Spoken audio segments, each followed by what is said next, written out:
This marks the 6th time that I have had this humbling and somewhat awesome experience of delivering our city's annual address. The Kansas City spirit means we know that progress is only possible through action. So I'm calling on all of us here tonight to renew this spirit of service, because we know that our progress and momentum can vanish just like that overnight unless we commit to action. That's why I believe that because of you, the state of our city is strong. I believe that momentum is what you get when good timing and good ideas meet people willing to take action. And if we want great people to be ready to take action, then we as a city must invest in those people. And here's how we've done it. It starts with our kids and our grandkids.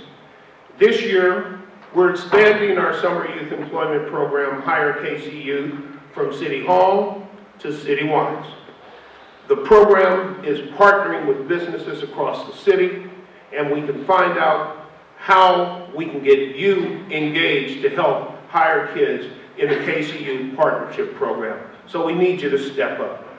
Calling for tolerance and justice isn't about who we oppose or who we fear. It's about who we are as a city. It's about who we want to be as a city. So it's on us to speak out, and we must commit to, we must agree to, we must promise to, and we must act to protect the dignity of each of our neighbors, regardless of whether or not they look like us, sound like us, came from the same place as us, love the same people that we do, or any other thing. Making progress in areas like education and economic development are essential, but you and I all know that one thing cannot be ignored.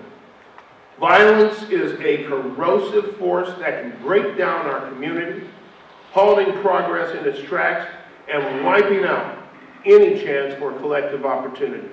I take no comfort, no joy, no pride in acknowledging that 2016 represented a year marked by way too many deaths and way too much violence in our city.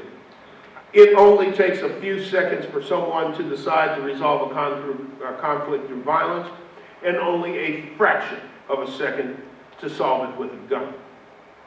So what do we do to change the course of those few seconds? Well, first we have to affect the days, the weeks, the months, and the years that precede it.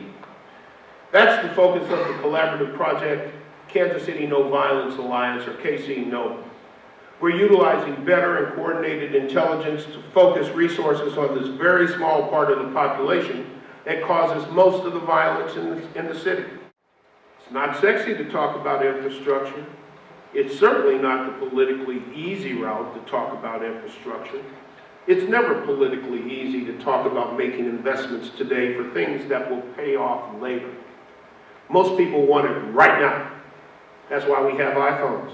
That's why we have drive-thrus. That's why we have ATMs, because Lord knows going to a bank and standing in line waiting for your money for 10 minutes is not acceptable. But I want you to remember what I said about the difference between politics and leadership. I believe that the 20-year, $800 million general obligation bond package put forward this spring is the right thing to do. The spirit of service that calls us to take part and ask, what if? As a result, we're writing a new chapter in our city's history. And I want each and every one of us to have a role in it.